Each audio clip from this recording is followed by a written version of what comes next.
We know obviously it's a big target for their team. And yeah, we really try to be physical with her, try to make her night hard. Indiana doesn't have time to wait for perfect news. The playoff picture is tightening, and the face of the franchise is still in street clothes. Caitlin Clark remains out. The schedule doesn't care, and the standings have started to bite. This isn't about a miracle return anymore. It's about execution without your engine, finding shots in the dark, and stealing leverage back before the door closes. The question everyone keeps asking got the same answer. Not tonight. Caitlin Clark remains sidelined, and with less than 2 weeks on the calendar, Wen keeps sliding instead of settling. Multiple outlets echo the same beats. Not cleared for contact, still rehabbing, and the Fever hopes she returns, but won't commit. That last part matters. Hope doesn't help you when you're scouting the next opponent. It's why the conversation keeps splitting in two directions. The optimists who see a late return changing everything, and the pragmatists who say groins are tricky and rushing would be a DMN mistake. Former stars have even floated the idea of a shutdown. Protect the long game, skip the short-term push, and make sure 2026 isn't compromised by one impatient week. The team line stays careful. No promises, no excuses. Just the reality that Tuesday night arrives whether Clark is ready or not. And that's the point Indiana can't avoid anymore. The plan has to win the next 40 minutes without her, because the schedule won't pause for a status report. The next question is harsher. What does that offense look like when the magnet is missing? Basketball gets smaller when your gravity player sits. Help defenders cheat a step. Passing windows shrink by inches that cost possessions. Indiana feels all of it. Without Clark dragging two to the ball, the first action rarely opens a clean look. So the Fever have to win with second side patience and a sharper handle under pressure. I mean, obviously we have some injuries and players missing, but I think everybody stepped up. We knew that anyway we had to if we wanted to make the playoffs. And that's exhausting in a normal week and brutal after a chaotic loss. The answers are there, just harder. Aerial Powers can shoulder stretches as a driver. Kelsey Mitchell toggles between creator and killer. Aliyah Boston becomes a read and react hub. Elbow touches, quick handoffs, and short roll passes that punish overhelp. The trick is not settling. Paint touches first, kick out second, and only then the green light.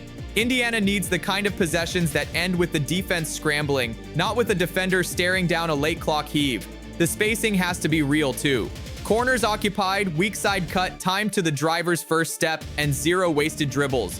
It sounds simple, it never is. When your compass is off the floor, every trip down becomes a small test of trust. Trust in structure, trust in timing, trust in each other, and after San Francisco, timing is the thing that hurt most. On paper, it's a 75-63 road loss. In real life, it was a night that felt like it lasted 3 hours longer than scheduled. More difficult. I just felt like we weren't aggressive. We were very tentative offensively. We didn't play with any kind of pace. So even when we had opportunities to run in transition, we were jogging the ball before.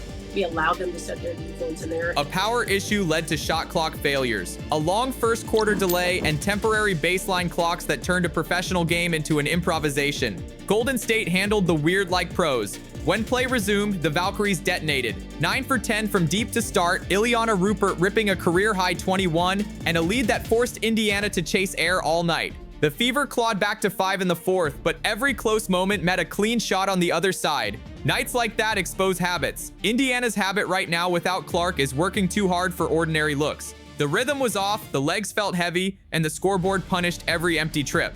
More quietly, the loss moved the standings. Golden State jumped to 6th, and Indiana felt the floor tilt under their feet. You don't need panic to feel urgency. You just need a schedule with 4 games left and no margin for another flat quarter. Again, credit, to the game plan. It was Kasib Powell's game plan. That's why the Phoenix game doesn't read like just another date. It reads like a fork in the road. Standings are math dressed up as drama. Indiana walks into Tuesday at 21-19. That looks safe until you notice Los Angeles sprinting from behind. The Sparks just erased 17 on the road in Seattle and closed with an 11-2 haymaker. That wasn't only a win, it boosted their position in the tangle and kept pressure on Indiana's shoulder. Even worse, LA holds tiebreakers over both the Fever and the Storm, meaning a tie isn't a tie, it's a loss you don't feel until the spreadsheet says so. Put it together and the message is simple. Any 2-game stumble could push Indiana to the edge by the weekend. The standings page doesn't show panic, it shows leverage, and right now the Fever are losing small chunks of it when they can least afford to. The antidote is boring and hard. Win the possession game. Stop giving away transition points. Make the extra pass before the trap arrives. Do those small things 4 times in the final 5 minutes, and you might never think about tiebreakers again. Don't do them, and the numbers decide your fate for you. There's a reason this matchup hums louder than a normal Tuesday. Phoenix is healthy enough, playing clean ball, and sitting where Indiana wants to be. Tip is 10 p.m. ET with national eyes, and the injury list is the same. Clark out. ESPN's game page even shows the ever-shifting instant return date that keeps sliding like a mirage. So this isn't a vibes game, it's a leverage game.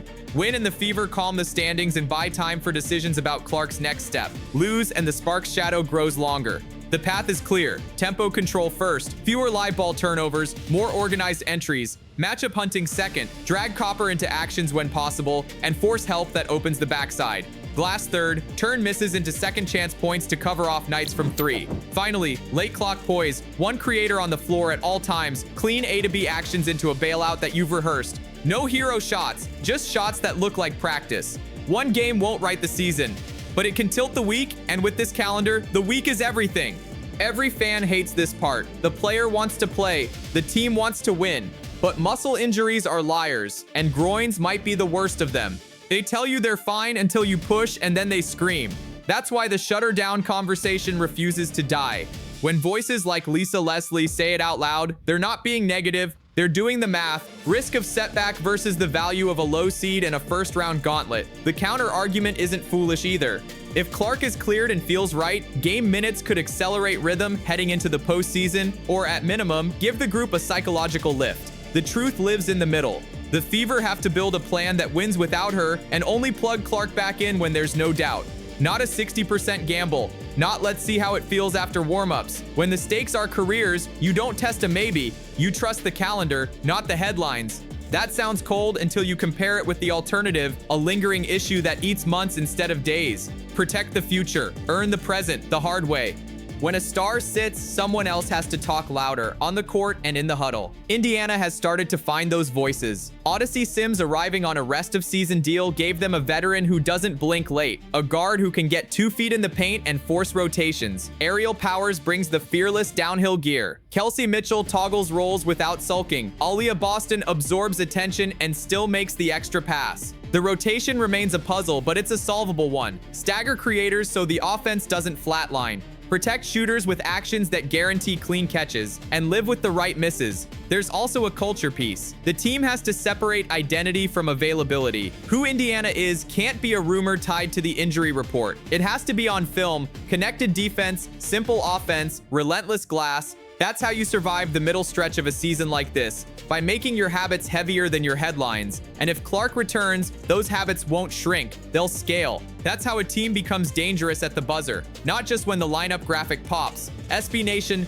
here's the part the locker room won't say out loud, but everyone feels. If Indiana handles Phoenix or splits the next 2, the pressure meter drops and the path stays open. If they skid, then those tiebreakers turn into a trap and the standings start assigning them a seed they don't want. The Sparks loom because they're winning the right kind of games and own the head-to-head edges that matter in a crowd. That's why Tuesday is bigger than one night's momentum. It's a leverage test. Win the details, boards, turnovers, free throws, and the margin hardens in your favor. Flub them and you're asking a thin roster to throw haymakers every other day just to stand still. There's no secret analytics code hiding here. It's boring math and brave minutes from role players who don't think of themselves as role players anymore. The Fever don't need a miracle, they need a plan executed at playoff speed without the best passer on the bench. Do that and the week bends the right way. Don't, and the season starts answering for you. This isn't a story about a missing star as much as it's a story about a team learning to breathe without her. Clark will come back when the green light is real. Until then, Indiana's season lives in the boring, stubborn parts of basketball. Spacing that holds, closeouts that finish, and possessions that end with paint before they end with prayers. The standings are noisy, the schedule is rude, but control isn't a rumor, it's a choice made every trip down. If the Fever choose it often enough, they won't need perfect news, they'll make their own.